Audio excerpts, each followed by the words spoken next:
Denise? Oh, we have to say got it. Yeah. Oh, Just click that. yeah. Yeah. Sorry, I should have got that over there. Do it. Okay, please join me in prayer. Gracious God, we just thank you for this gathering that comes from north, south, east, and west, miles away and miles close by.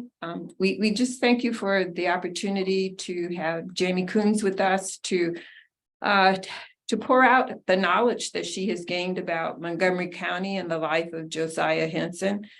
And most of all, we are just so grateful for the technology that allows us to get together. So may today be another reminder of the community that we have, the love that we have and share with one another as we gather in this place.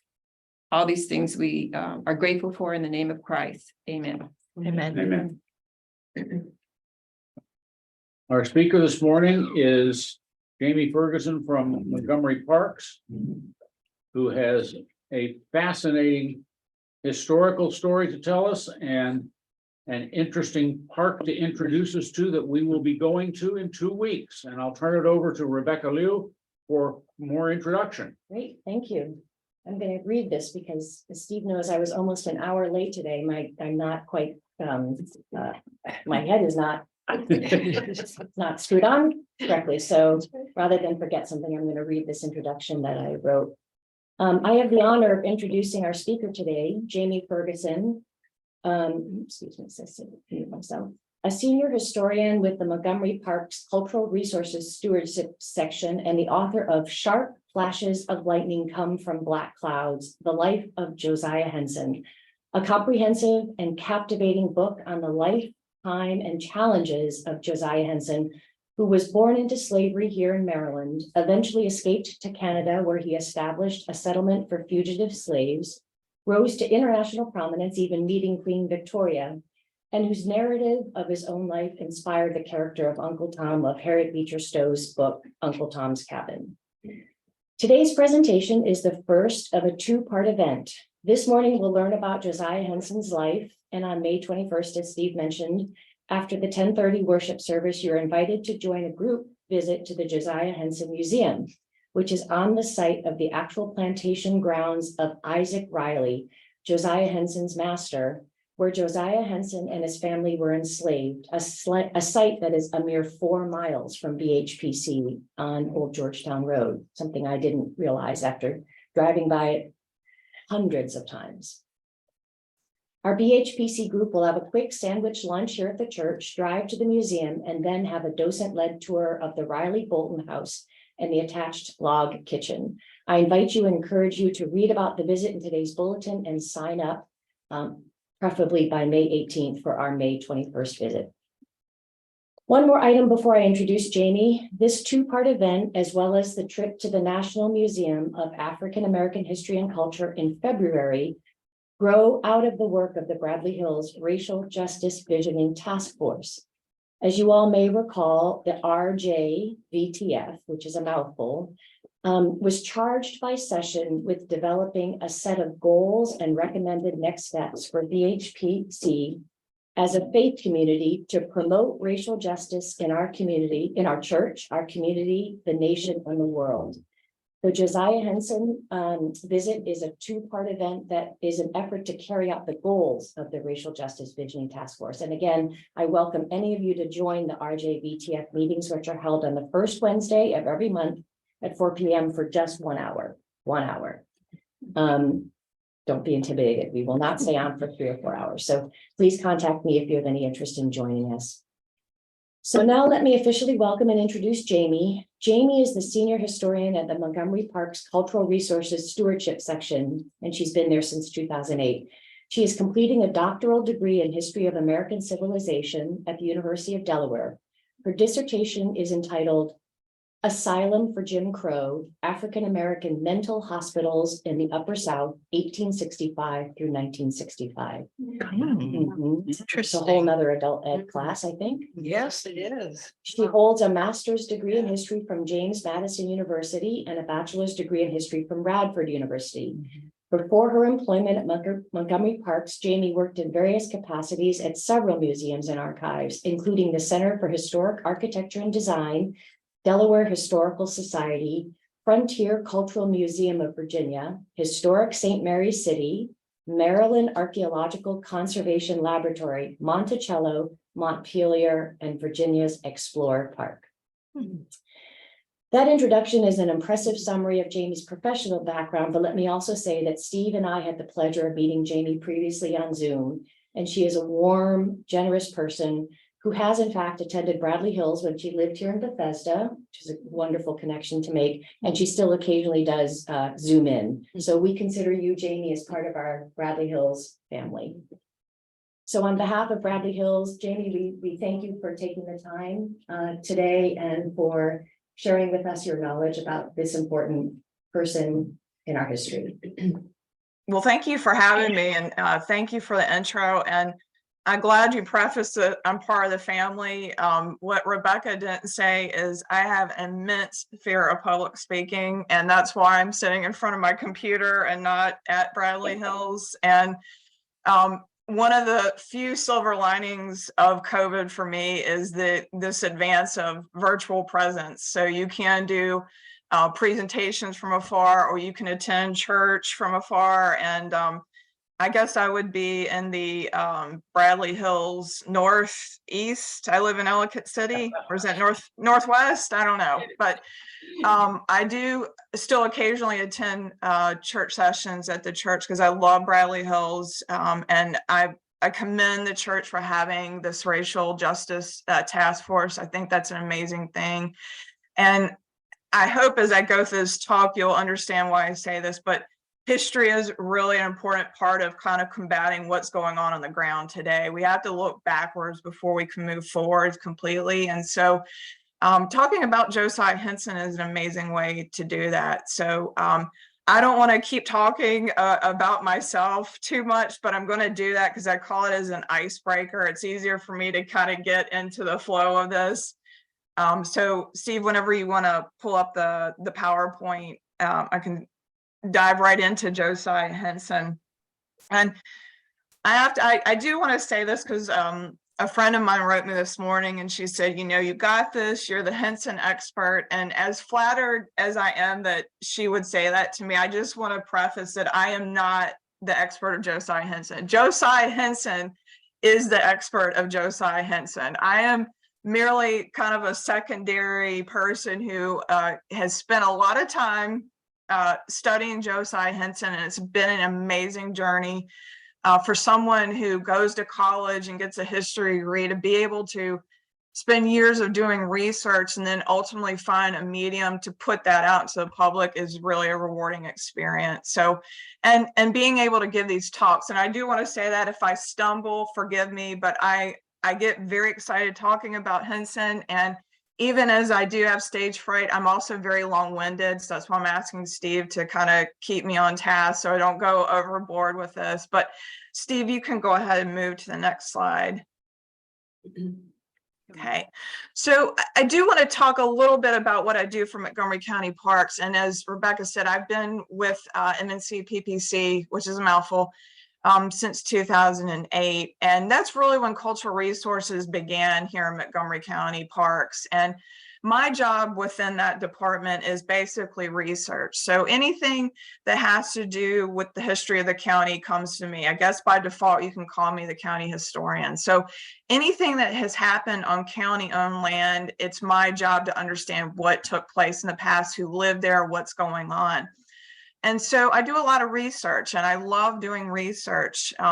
You know, most people that go on for a PhD in history ultimately are going to teach in academia. And with stage fright, it just wasn't in the cards for me. So trying to find a different way to make something meaningful about the past and bring that to the general public, I'm able to do that at Montgomery County Parks. And so when I do research, it may end up in a master plan.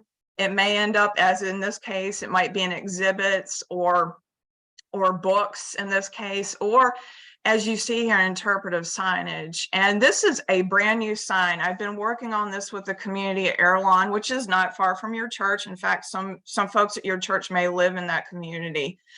And they did a fundraiser because they wanted to do an interpretive sign about Airlawn Farms. Now, Airlawn Farms was established in the early 1930s. So when I came out with the draft content and they read over this, one of their primary questions was, why are you talking about Josiah Henson?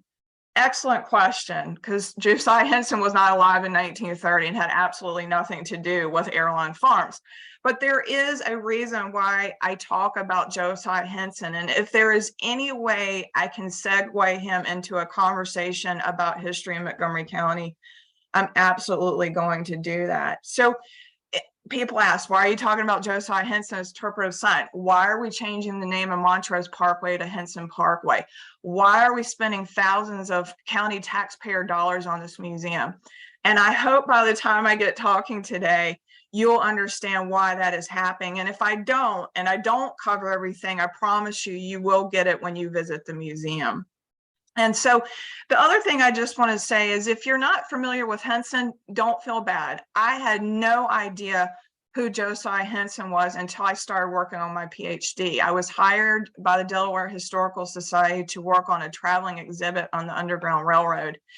And by extension, I read for the first time, again, I have 2 prior degrees in history. The first time I ever read Uncle Tom's Cabin, and the first time I ever heard of Josiah Henson, and this was at the PhD level. So one of my tasks here at Montgomery Parks is to elevate Henson to the same status of the likes of Harriet Tubman, Frederick Douglass. These are names that you're familiar with. You've heard about them in American history, and we think he has the same rightful position in that caliber of African Americans who have a major role in our understanding of our country's history. You can go to the next slide.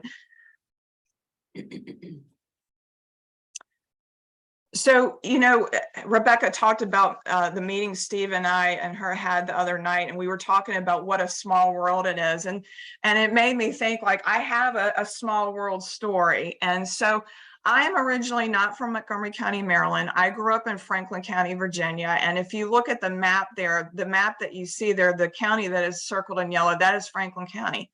So I was born in Franklin County, raised there. Well, guess who else was born and raised there? Booker T. Washington.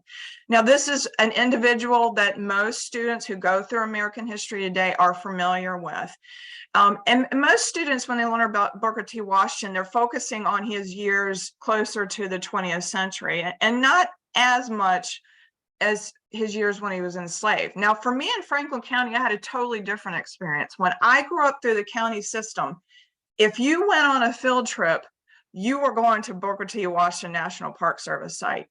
And my family went on trips there all the time. And when I took history in high school, we all read his slave narrative, Up from Slavery. So when I went to college, I thought, man, everybody who goes through the school system has this really rich understanding of slavery through literature, through archaeology, through museum interpretation. And then I got to college and realized, like, that is not the case. And that's why I just want to throw this out, why slave narratives are really critical. And that's why we are putting Henson in that hat of people that we should be talking about when we talk about slavery in the South. You can go to the next slide. Again, on this theme of a small world, well, guess who else was born in Franklin County? Jubal Early. Now, this may be an individual you're not as familiar with, but Jubal Early grew up in Franklin County, about 10 miles away from where Booker T. Washington was enslaved. If you're familiar with Franklin County, Booker T. Washington was enslaved where Smith Mountain Lake is today, that part of the county. Yeah. Jubal Early was from Boone's Mill, was actually where I was raised. So they're, you know, the contemporaries of each other, even though Booker T. Washington was significantly younger. But Jubal Early was a Confederate general. He actually spent time here in Montgomery County in 1864. And you might recall his name recently as the county went through an effort to rename streets and parks in Montgomery County. One of the streets that was renamed in Potomac was a street that was named after Jubal Early. So he is attached to the Confederacy. But more importantly, to where I'm going with this story is he's attached to the lost cause interpretation of American history. And when you see this quote from Winston Churchill, history is written by the victors, that is not the case when you learn about Civil War history in the United States in the past. It was predominantly written by men like Jubal Early, who their understanding of slavery is what kind of drove our understanding of what we call the peculiar institution. And people like Jubal Early had this clearly wrong understanding of people of African descent. They believed that they were physically and mentally inferior to white people and that they needed white people to uphold them. And if white people weren't part of their world, that their race would just die out. And clearly that's the wrong interpretation. But I want you to understand that, because for a very long time in the United States, our understanding of slavery was really kind of molded by people like Jubal Early. Okay, you can go to the next slide. The good news, and when you learn history, and one of the most dreaded classes you take as a history major is called historiography. And it's basically where you learn how the history of telling history has changed over time. But that's an important thing to understand, because by the time we get to the civil rights movement and this kind of growth in African-American studies, is we are relooking at slavery. And not only are we looking at the Thomas Jeffersons and the George Washingtons and their understanding of slavery, we have to look at the other side.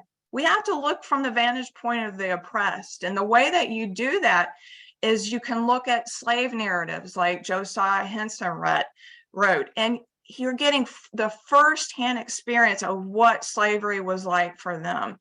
You can rely on archaeology, you can rely on oral histories. It's this combination of all this first person documentation. And when I teach kids in the classroom, what do we want you to focus on when you do a research paper? We always want you to go to the source, the firsthand source. And so we've made so many advances in teaching slavery, but as you see this article from the Washington Post a couple of years ago, even as we're making these jumps in interpreting slavery, we're still getting pushback. And it's really hard for me to believe it, because I'm aging myself here. When I worked at Monticello, this was at the time when the DNA testing came out about Thomas Jefferson and the late to Sally Heming. And when you gave tours at the house, they wanted you to acknowledge that and talk about slavery. Now, when you go to Monticello, it is an absolute integral part of that experience, is not just going to the main house, but also going out to the slave quarters and really experiencing what that was like for the enslaved people. And so we have made so much progress, but as I say here, we still have a lot of ground to cover. And I love this quote from Mrs. Bates that you read, and I'm going to read it in case it's too small print. It says, "It's often been said the truth hurts. Perhaps Monticello and other such places should have a trigger warning that signs telling people, quote, 'We will be telling the truth about what happened here. If you might be offended by the truth, you might not want to go on this tour.' Any reputable museum is going to confront topics that are uncomfortable, that are sensitive, and rip that Band-Aid off. And that's one of the things that we want to do at the Henson Museum, is we want to force you to consider slavery and also the aftermath with segregation. And those are two topics that we hit really hard at the museum. And you'll see that when you go through the exhibits.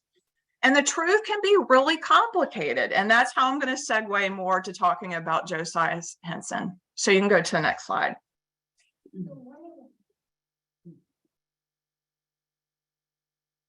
So I briefly gave you a very simplified version of understanding slavery since 1865. Now I want to go backwards a little bit and talk about Americans' understanding of slavery before 1865. Now, if I were to ask everyone in this room or at the church or on the computer, how many of you have read Uncle Tom's Cabin, it might not be everyone in the room. Now, if I had asked this in 1852, after this book came out, practically everyone not only read it, they owned a copy. This book was on par with the Holy Bible. If you had two books in your house, it was this and the Holy Bible. It had that level of importance. So this is a historical fiction, right? But this is the backbone of how Americans understand slavery, particularly people who live north of the Mason-Dixon line. Now, people in the South that read this book thought, how does this little Yankee lady in New England, what does she know about slavery? And that's a fair question, right? She's not experiencing slavery in the way that someone like Josiah Henson did, but she was wise enough to recognize, I need to rely on the source. Like, I need to go to these people and ask them, what was slavery like for you? And so she relied on people like Josiah Henson. She would read their books. She would have conversations with them. And with that information, she developed the characters that you know from Uncle Tom's Cabin. So what you're looking at on the right is it's the 1876 edition of Josiah Henson's narrative. It went through multiple editions.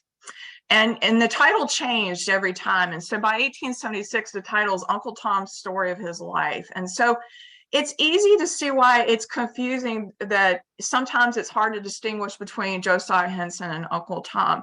But I want to read a quote from you from a review that was done of this book in not this edition, but in 1858 in the Happy Home and Parlor magazine.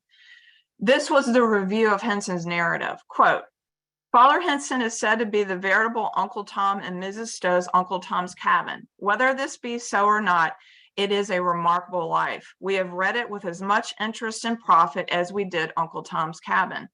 The book is written by himself in a lucid, pleasant style, and thus becomes in itself a monument of the tact, genius, and perseverance of a man who worked his way from the degradation of slavery up to intelligence, eloquence, and distinguished honor. His life is a striking illustration of the pursuit of knowledge under difficulties.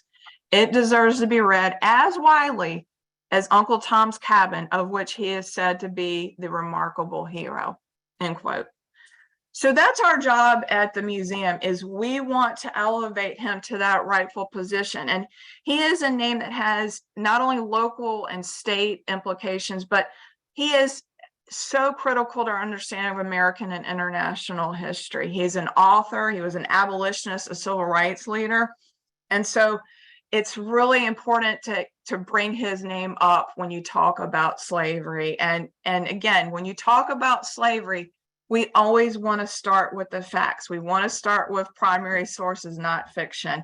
And the one last thing I'll end on this is, before there was Uncle Tom, there was Josiah Henson. And even if we didn't have Uncle Tom's Cabin, we would have Josiah Henson's story. Okay, you can go to the next slide. Now, before I get into the meat of his life, for folks who are not familiar with the museum or this park, so Josiah Henson Park is right there at that corner of Tilden Lane and Old Georgetown Road. It's now a 3-acre parcel, but when we originally started here, we just had the parcel with the main house, which is now the museum, and the parcel to the left of it, which is where the new visitor center is at. The house is listed on the National Register of Historic Places as the Riley Bolton House, and it is a designated site on the National Underground Railroad Network to Freedom. You can go to the next slide. So what you're looking at here is it's really an artistic rendition of what the Raleigh plantation looked like. And we've relied on, again, multiple sources to come up with this, because we don't have any pictures from that time period to help us with that. So what we have relied on, of course, Henson's narrative. The first thing we always go to, that's our Bible, is Henson's narrative. We go to the narrative. We rely on archival research, archaeology, aerial photography, maps, and oral history. And that's what we're really using when you go through the museum. It's a combination of sources. So the main house is the house that you see there on the top left-hand corner. That's the earliest photo we have of it. And move forward 100 years later, this is what the house looks like today. And then the image on the left, right is shows you the range of this plantation by 1863. It's a 262-acre farm at this point. And we just lay that so you understand, when you go to North Bethesda, which back then was known as Rockville. I just want to be very clear for people who have lived in Montgomery County their whole life. I know this is Rockville, but today we call it North Bethesda because we want you to come to the museum. But it was a large plantation. Okay, you can go to the next slide. So who was Josiah Henson? And, you know, the way I start this is for a plantation that size in this time period, most folks were relying on enslaved laborers. And at the high point of Isaac Riley's plantation operations, he had 22 enslaved people, men, women, children working there. And one of them was this gentleman, and his name is Josiah Henson. And what you're looking at here is a painting that was done in 1877 when Josiah Henson had a meeting with Queen Victoria at her request. Okay, we're talking about Queen Victoria. Yesterday was the coronation of King Charles, and we're looking at an image of a man who was enslaved, who was identified by the color of his skin here, and he is having a meeting with Queen Victoria at her palace. And so when this meeting happened, I want to get the quote. I'm trying not to read off script, but with the quote, sometimes I have to. So when they had this reception, she told him, she said, "I have known of you." And when Henson attempted to offer her the latest edition of his narrative, Queen Victoria responded that she, quote, had already read it with the deepest interest, end quote. So his narrative had global appeal. It's not just contained to New England or the South. It was global throughout the world. This is a person whose name was in the New York Times, in the Washington Post, and papers throughout the world. People knew of him, including the most important person in the world at this time, which was Queen Victoria. So let's get into the meat of his narrative. So we can go on to the next slide. And when I go through his life, I really want you to try to put yourself in his shoes and, you know, get away from your 21st century sensibilities and think we're talking about the end of the 1700s when his life begins in 1789. And so in his narrative, he is covering his entire life from birth, and literally it covers all the way up to his death. His last narrative is in 1890, which is 6 years after he passed away. So it literally covers the whole span. Now, Henson is a native-born Marylander, but he was not born here in Montgomery County. He was born in Southern Maryland in Charles County, which if you scroll up just a little, I don't know if it's showing up very well, but if you scroll down so you can see the map, his life began near, you know, in the southern part of Maryland, and where tobacco was the cash crop at the time. And his earliest recollections from his childhood years are centered really on the cruelest aspects of slavery. And the first major incident that occurs in his life is that his mother was sexually assaulted by an overseer on the plantation. And in response to that, his father defended her honor. And by doing that, he attacked the overseer, which was unheard of for a Black person to assault a white person. And really the repercussions for that are dire in this time period. So his father endured not only being whipped 100 times, they then put his right ear to a post and severed it from his body. So he's already been humiliated, he's been physically assaulted, and then the last phase of this punishment is they ship him down south, which in this time period, if you're a person enslaved in the Upper South, and when I talk about Upper South, I'm talking about Virginia and Maryland. Going to the Deep South, we're talking about the region where they're growing cotton and rice, is the absolute worst. They do not want to go down there. So that's where his father ends up, and he never sees his father again. So again, he's a young child. He's already witnessed this level of violence. And then move forward a few more years, his owner passes away. And as is in common in this time period, if a slaveholder passes away, his debts has to be paid if he has any, and then you have to provide inheritance for your family. And that is in the shape of enslaved people. They are chattel property, just like houses, furniture, livestock. They're in that same realm of stuff, quote unquote stuff, which is a terrible thing to say, but that's how they were viewed in this time period. So Josiah Henson is put on the auction block at the age of 5. And he is separated temporarily from his mother and from his siblings, and he ends up in Rockville. And so I wanted to show you this image here that was done by Benjamin Thornton. And this is a painting of a home in Montgomery County. And I wanted you to see this because I think a lot of people's understanding of slavery in the 20th century moved from Uncle Tom's Cabin to Gone with the Wind. And so they think every slaveholder in this time period lived in a huge home and had many, many enslaved people, which is not common for Montgomery County, to be honest with you. And what you're looking at here is what a typical house looked like in this time period. So when you do go to the Riley house, I just want to forewarn you, you're going to see a very small home, and this is very common for kind of the Chesapeake region that Montgomery County was considered part of in this time period. And you can go to the next slide. So much of what Josiah Henson is talking about in his narrative, because he's addressing this institution of slavery, is work. These are people that are taken advantage of 6 days a week, and their sole purpose on the plantation is to work to better the financial situation of their owner. And so work begins at a very young age, and as children age, work becomes age and gender appropriate. And so, you know, you might start out carrying buckets of water out to the fields, and eventually, as he says, they're going to put the hoe in your hands and you're going to start working the fields.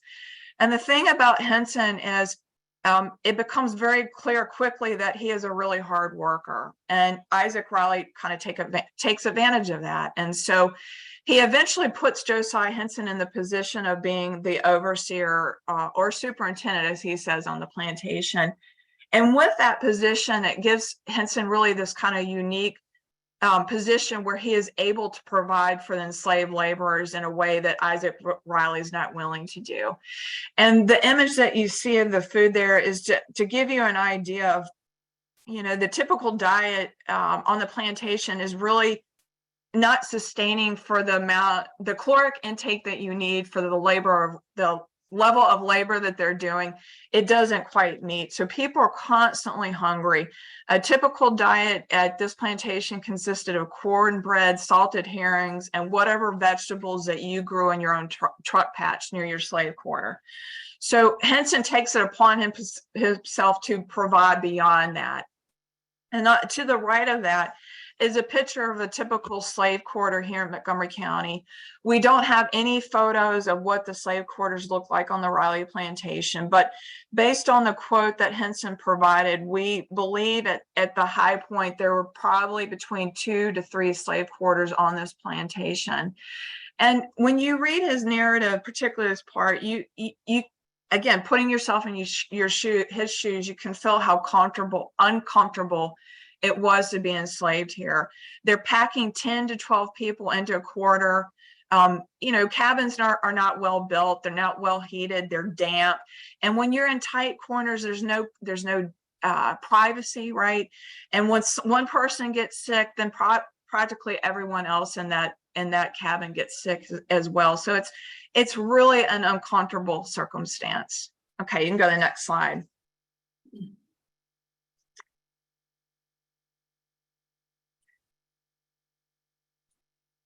And so the thing that I want to talk about, this is an uncomfortable part of talking about slavery, is there's always this high threat of brutality, and not just physical, but also mental. And so these threats were really real. And so I want you to imagine what the psychological toll is on enslaved children and what that's like. And Henson at this young age has already been separated from his family. He's been tortured because he wants to learn how to read and write.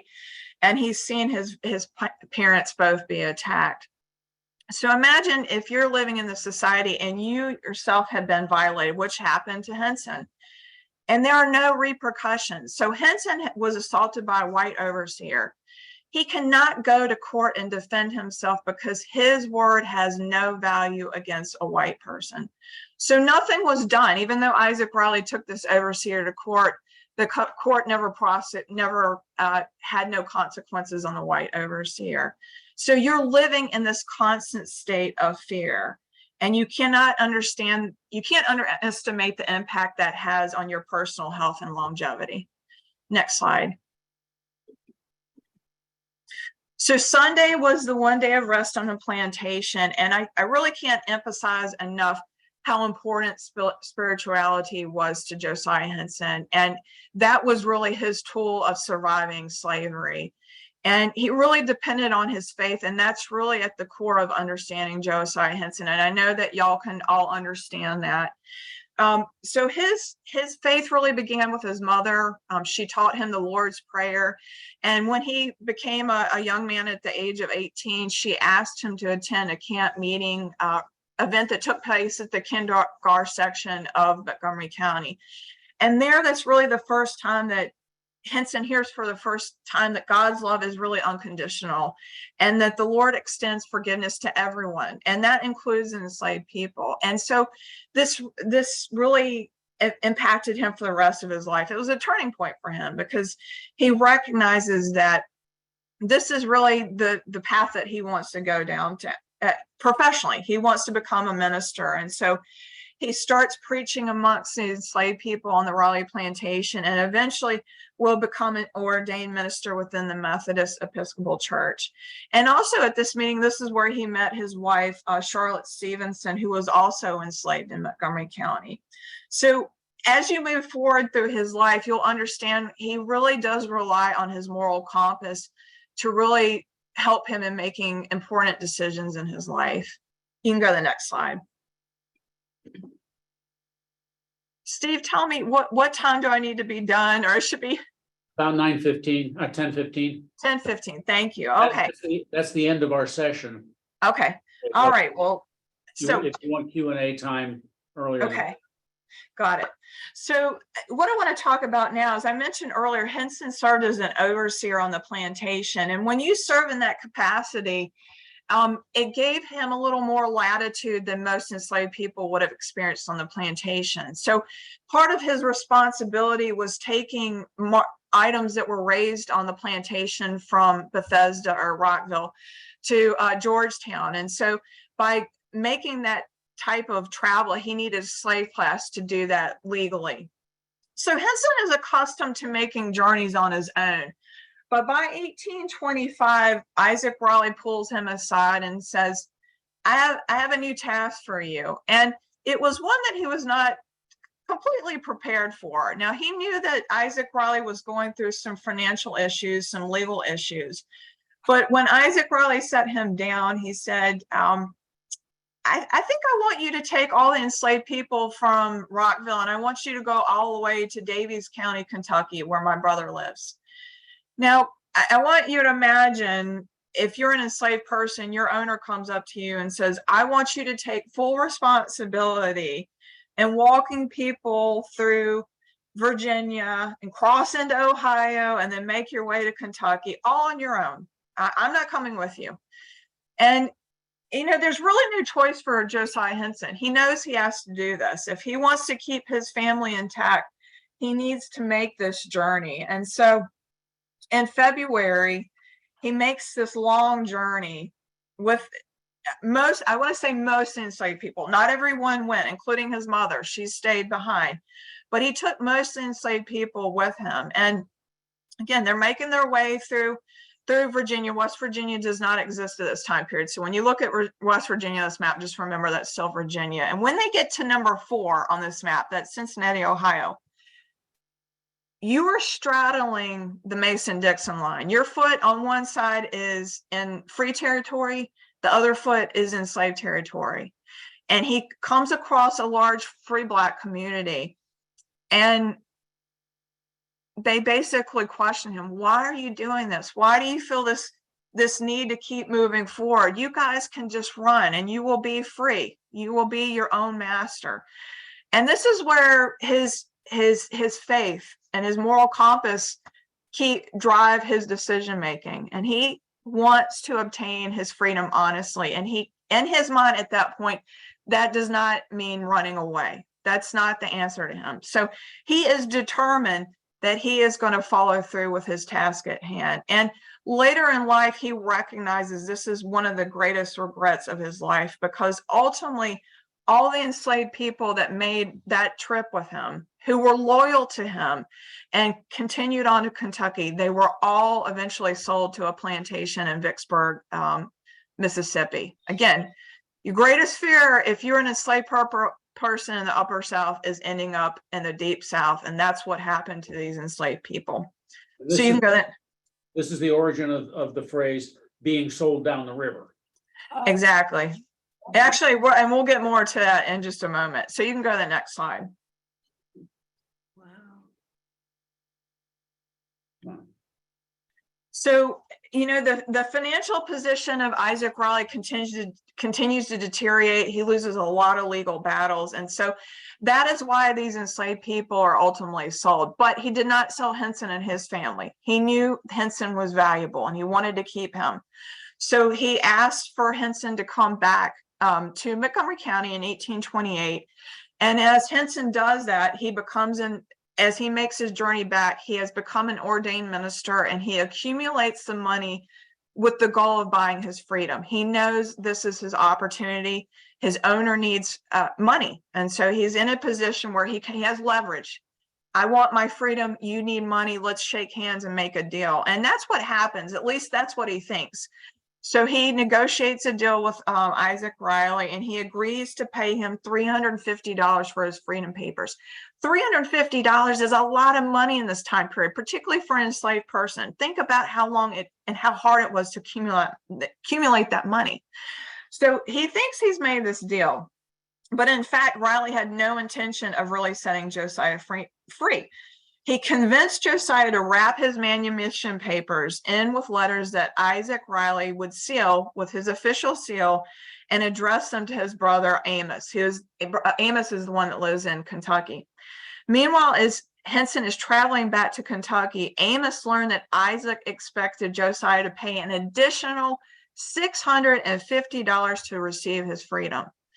Now, his wife, Josiah's wife, who's in Kentucky, knows that this scheme is happening. And soon as Josiah gets back, she tells Josiah, you've been tricked. You're not free. And so Josiah recognizes, you know, the unfairness of this.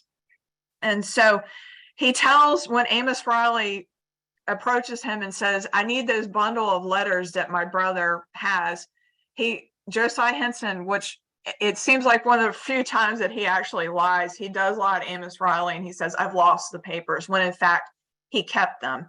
And that's what you're looking at here is two different copies of his freedom papers or manumission papers. So the copy on the left is the copy that was put in the land records in Montgomery County. Again, it sounds weird. Why would you put freedom papers and manumission papers in with the land records? Enslaved people are considered property, okay? So this is put in with the land records. So this was officially filed in the court in Montgomery County. The document that you see on the right, though, is the freedom paper that Josiah Henson would have carried on his person. And they're not exactly the same because the one on the right gives a physical description of Josiah Henson. Remember, this predates photography. So if a white person approached Josiah Henson and they read this, it would confirm that indeed, this is the person I'm talking about. This was your insurance.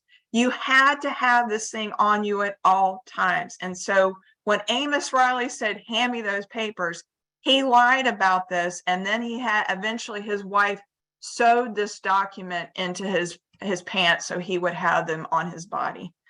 Next slide. So he knows he's been tricked and he recognizes like time is short. I have to figure out what I need to do. And so before that happens though, Amos Riley comes to him and says, I need you to go on a marketing trip to New Orleans with my son. And let me just tell you, if a slave owner approaches you and says, I need you to go to New Orleans, it's not to celebrate Mardi Gras. This is a terrible thing to happen to an enslaved person. You know you are going to be sold. New Orleans is the largest slave market in the United States at this time. So he knows his time is up. He is going to be sold from his family. And so he's again, put yourself in your shoes. He's going to have to say goodbye to his wife, his children. And he makes his way on this trip. They're going down the river, as you said, Steve. They're going on the Mississippi River. They pass through Vicksburg. He sees all the his peers that were formerly enslaved with him on the Raleigh plantation. He sees them. in Vicksburg, and he sees the condition that they're in. They're working in cotton, they're dealing with malaria, they're working in sun all the time. They are basically working until they drop dead. It is a terrible circumstance. And he says, no way, I can't do this. I am not going to do this to myself. And he talks himself into considering killing all the people on the boat he is with. And in his mind, he wrestles with this and says, this is the only way I can do this. And then that moral compass, it kind of writes itself back out. And he says, I can't do this. I cannot live with myself as a Christian if I did this. I have to put this in God's hand. It is God's will, and he is going to do what is right. And so he is waiting for divine intervention, and that happens when they get to New Orleans. So they get all the way down to number 3 on this map. And Amos Riley Jr., who is the young son of Amos Riley Sr., gets sick with river fever, which is what we know as malaria. And he's like, I need you to take care of me. I'm not going to sell you. Please take care of me and get me back up to Kentucky. So he avoids the auction block, and he makes his way back up the Mississippi River, and they go back to Kentucky. And when he gets back there, he's like, he goes straight to his wife and says, plan B. I'm not going to, I've tried to buy my freedom the right way, and now we have to do it. We have to take matters in our own hands. And in that circumstance, that means we have to run. And he has to convince Charlotte this is our only option. And a lot of times I ask people to think about being in Josiah's shoes. In this instance, I want you to think about Charlotte. She is a mother with young children. She knows they're illiterate. All of them are illiterate. They don't have maps. They have no money. There's no GPS. You don't know who to trust. And you are trying to make your way all the way, not only from Kentucky, because he says, oh no, we're not going to stop in Ohio. We're not going to stop in the northern states. We've got to make it all the way to Canada, because if we stop in the northern states, we're constantly going to be looking over our shoulders. You're never really free when you're in northern states, because if you go to Canada, there's no extradition laws. So if you're an enslaved person and you make your way to Canada, you are truly free. And he basically tells her, if you don't go, I'm going to take the kids and go. So she finally agrees. And so they basically make their way through the pathway that you see there, and they make their way all the way to Canada by October 28th, 1830, and they are finally free. And I want to say, when we talk about Henson's narrative, it's so important because it teaches us about slavery, but it talks about the Underground Railroad. And you have to remember, this was a secret operation, and they didn't want to talk about this. They didn't want people to know about it. So for him to talk so openly about the Underground Railroad, that's another thing that's so impactful. And he does talk about, even after he is free, he knows if he ever steps foot back in the United States, he is considered a fugitive. And yet he comes back multiple times, and this time is as a conductor on the Underground Railroad, and he comes back and helps 118 other people find freedom in Canada. Next slide. So he does settle in Canada, and the community that he really anchors into is Dawn by 1842.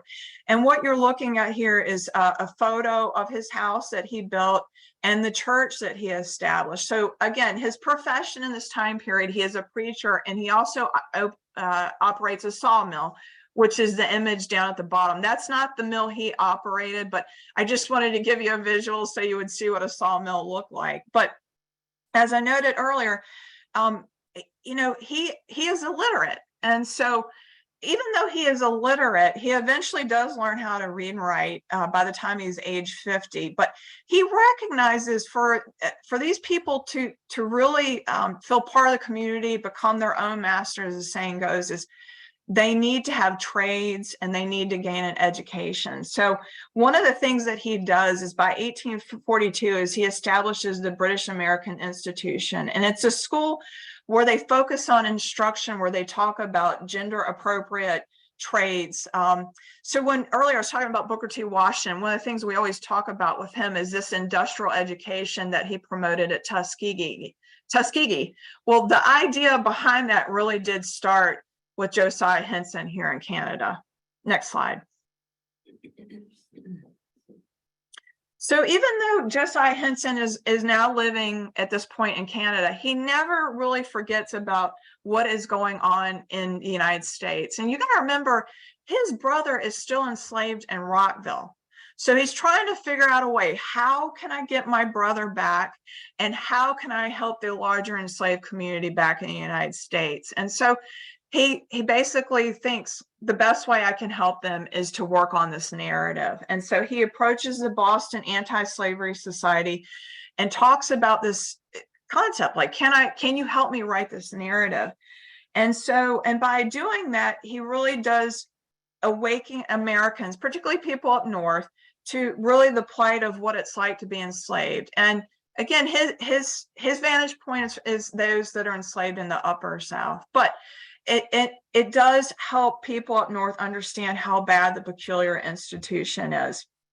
So the copy of the narrative that you see there on the left is the original narrative from 1849. Now that book went through 8 editions and was published in multiple languages from 1848 to 1890. And again, the last narrative came multiple years after he had passed away. And unlike most people, his memory actually seems to improve with time. And so with each edition, the book gets longer and there are more details. And it is really amazing to read his books and see, as he's moving through time, he recalls things and what's important to him. What does he want to share with the public versus things that he doesn't want the public to know? Next slide. You got about 10 minutes left. Okay. All right. So one of the people that read his narrative was this woman, Harriet Beecher Stowe. And as I mentioned earlier, this book helped her immensely. And when she wrote her book, Uncle Tom's Cabin, she really needed firsthand experiences to develop all the characters in her book. And so when this book came out in 1852, it was the best-selling novel of that century. It was just a total success. And so people did question her, like, how do you know all this stuff? And so what she did in 1853 is she came out with her second book, A Key to Uncle Tom's Cabin. And here is where she reveals the sources for her characters. And this is really the first time Americans learn about Josiah Henson and understand that he is one of multiple people that she used their life stories to develop the main character of her novel. Okay, you can go to the next slide. And I do want to say, you know, that affiliation with Uncle Tom was beneficial initially for Josiah Henson. After, you know, people recognized that, oh, he's Uncle Tom, then the sales of his books also increased. And so it did give Henson help, because he's able to buy his brother's manumission. He is using those funds from his book sales to help his endeavors in Canada. So that alliance initially is successful and important, but you know, a lot of people took advantage of the success of Uncle Tom's Cabin. So in this time period, our understanding of copyright laws were not as firm as they are today. So if you could make a buck off Uncle Tom's Cabin, you would do it. So in the 20th, throughout the late 19th century into the 20th century, you start to see musicals and movies and just variations of his story going from the pages of the book to the big screen. And when that happens, the original intent and identification of Uncle Tom, it changes. It moves from this image that you see on the top left-hand corner that is really like Josiah Henson, this young, strong man, a man of great principle, and it devolves into this image that you see here in the center of this older, decrepit, subservient man who is differential to whites. And I have to tell you, this characterization was so pervasive and accepted that really any deviation from this understanding had very serious consequences for African-American, particularly African-American men. And that ranged from being institutionalized in mental hospitals, and the image that you see here is from Crownsville State Hospital, which was here in Anne Arundel County in Maryland. And it result in, frankly, death. So acting like Uncle Tom was a safety mechanism in this time period.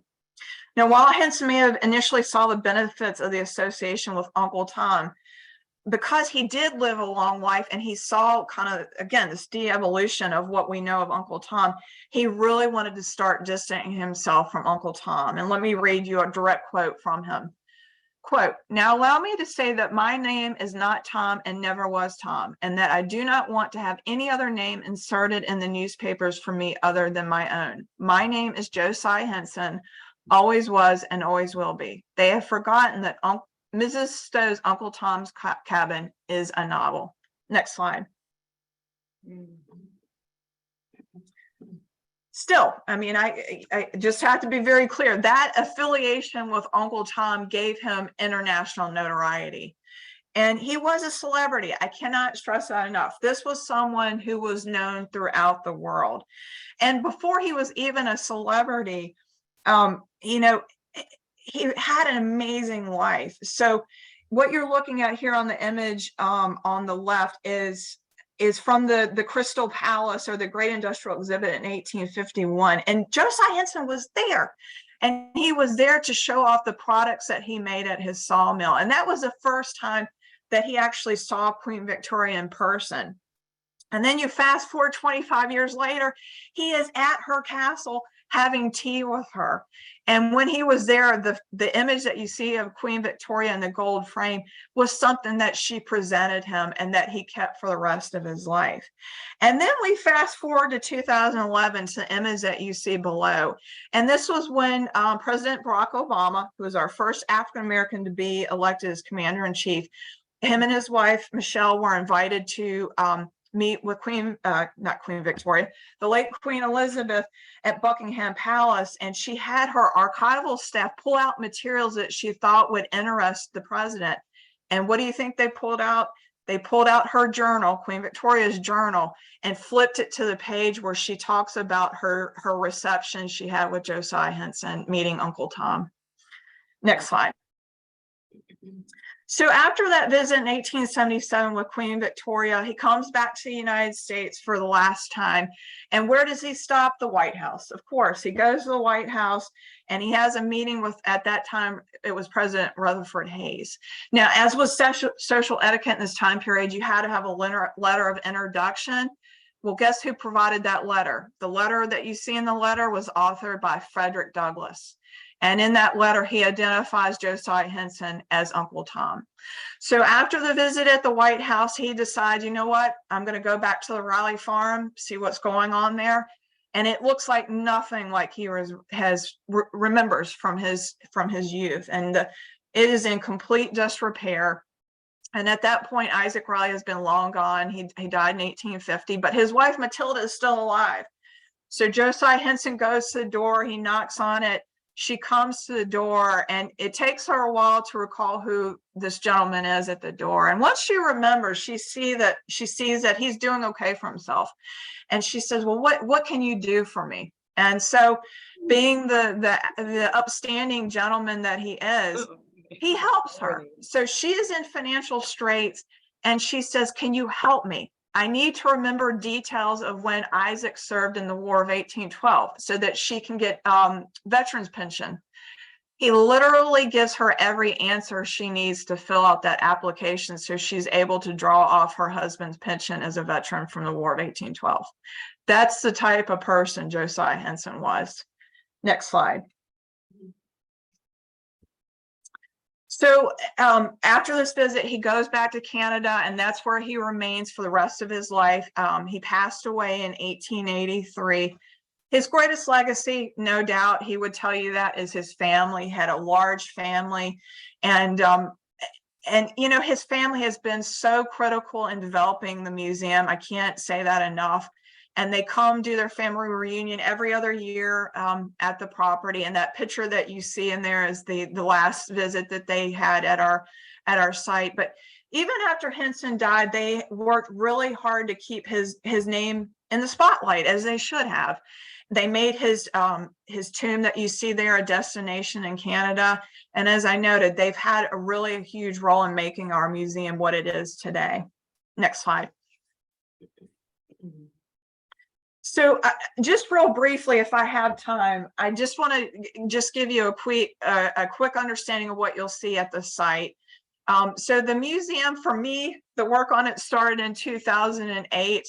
And as of April, we celebrated the 2-year anniversary of the museum being open. And the map that you see here, everything in the green is in what we call the first phase of the museum development.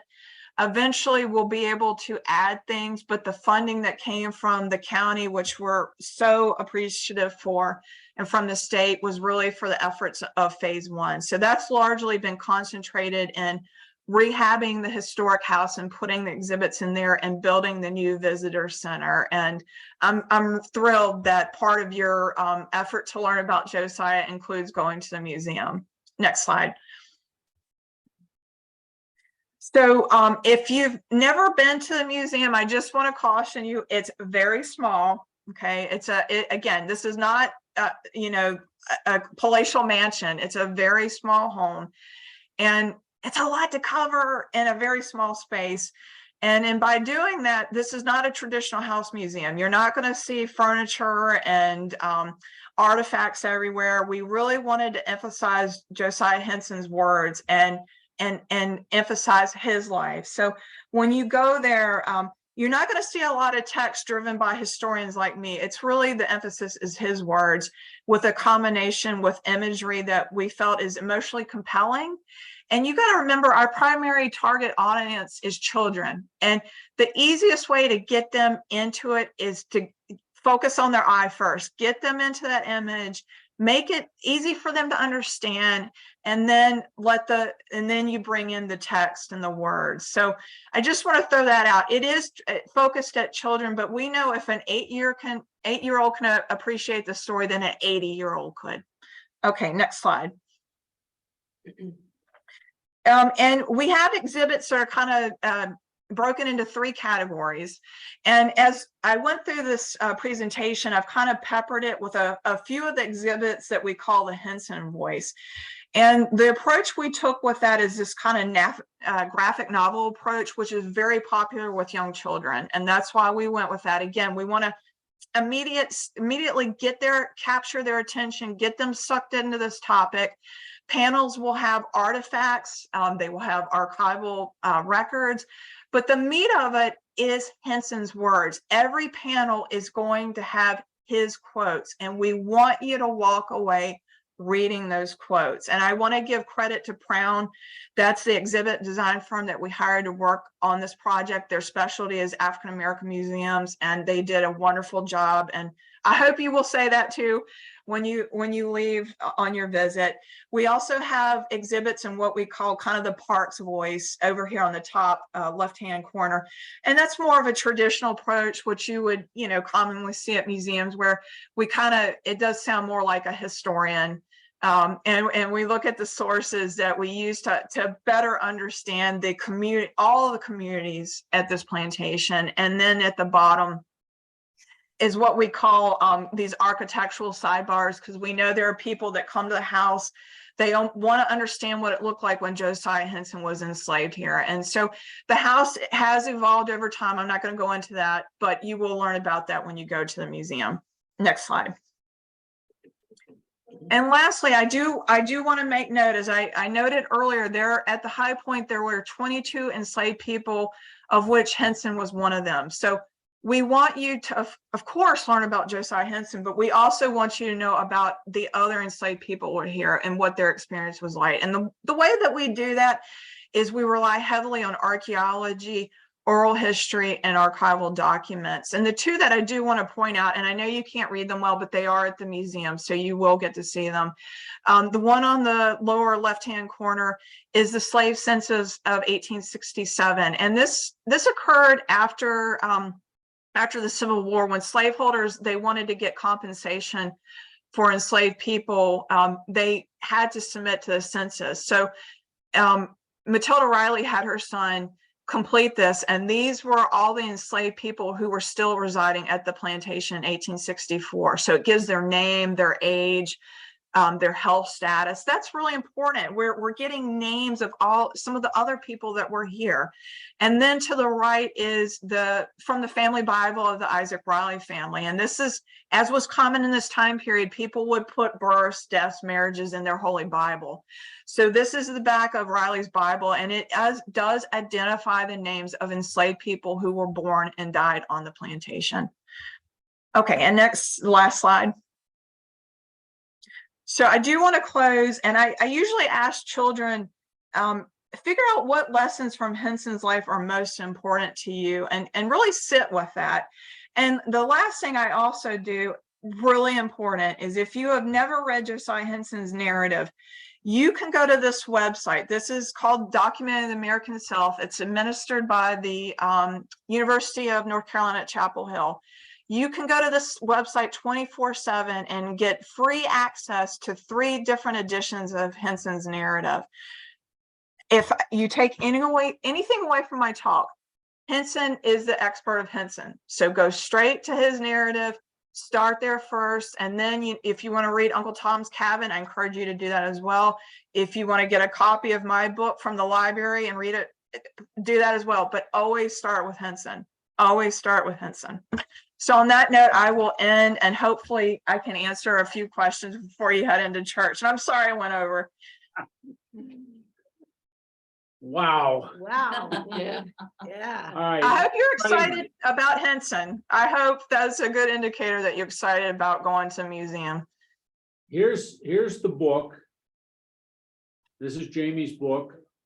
You can get it at the Connie Morella Library. Davis Library Yes. doesn't have it.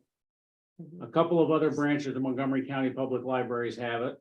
If you want to buy it like I do, I urge you to buy it at the museum.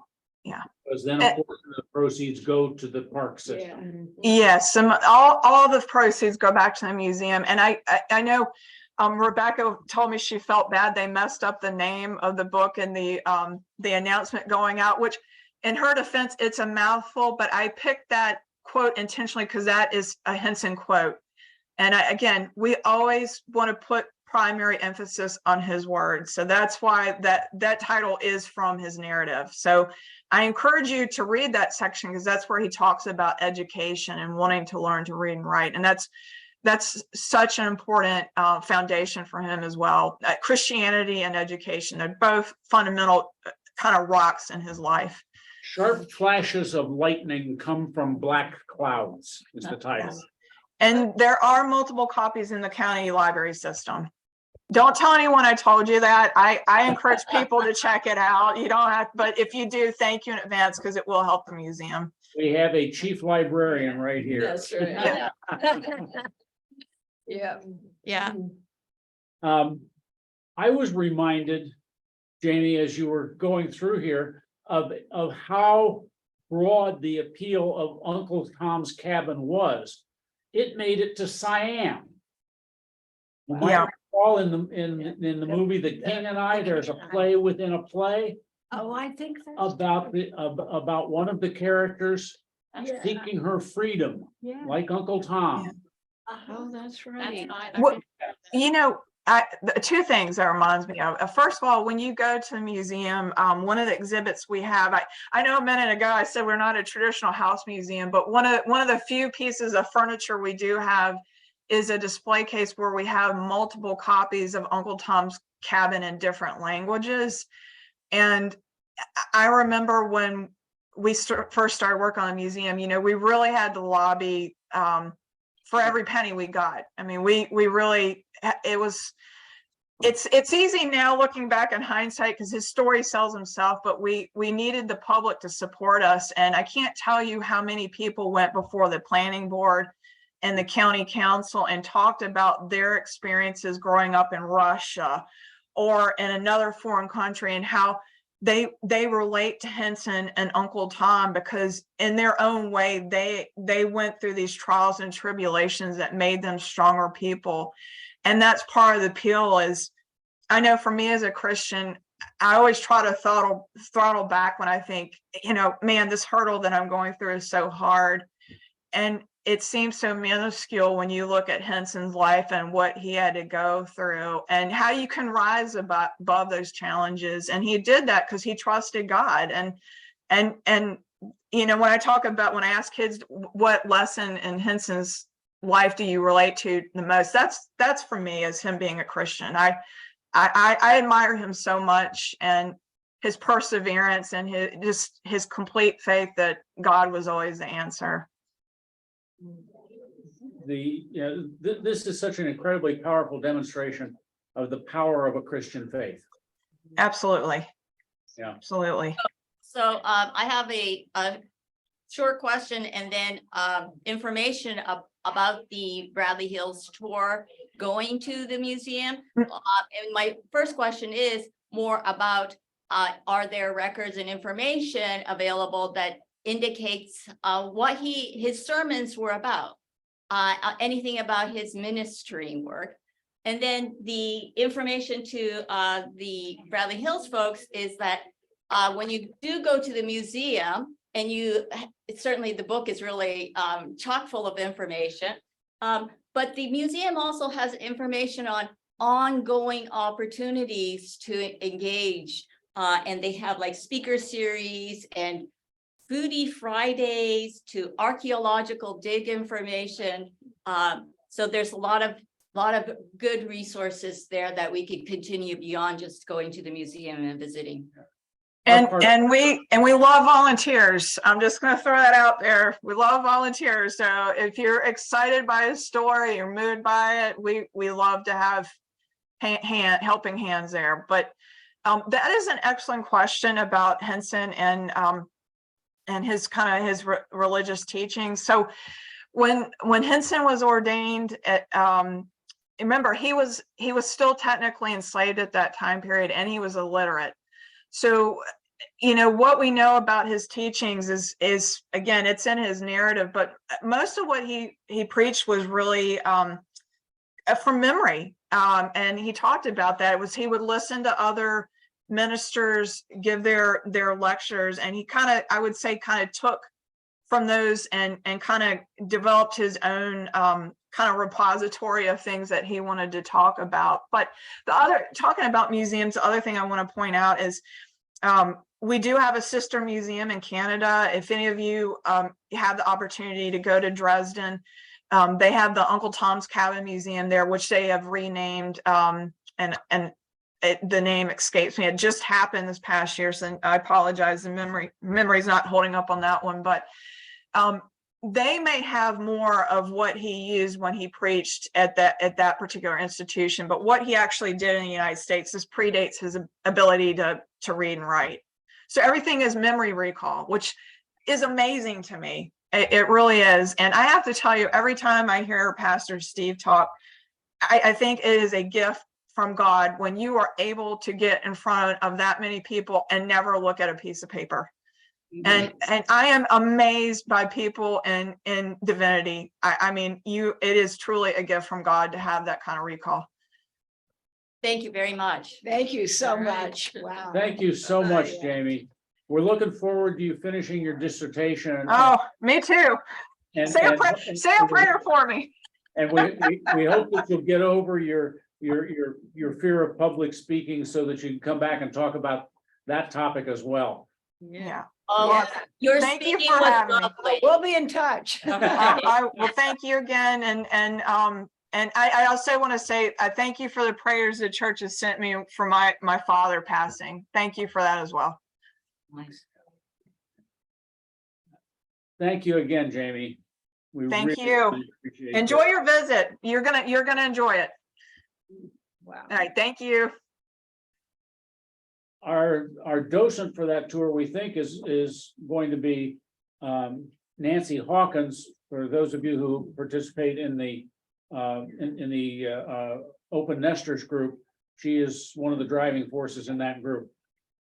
Awesome. And next Sunday, we'll have David Gray back on another one of our interactive, very popular interactive Bible study sessions. And the topic will be, what does sin have to do with Easter?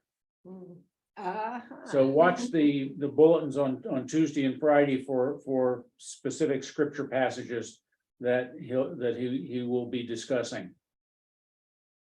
And we will see you all on Sunday next week. Blessings. May you stay away from the pollen. May you have a good week and warm weather. Thank you. Bye, Goodbye. everybody. Bye. Wow.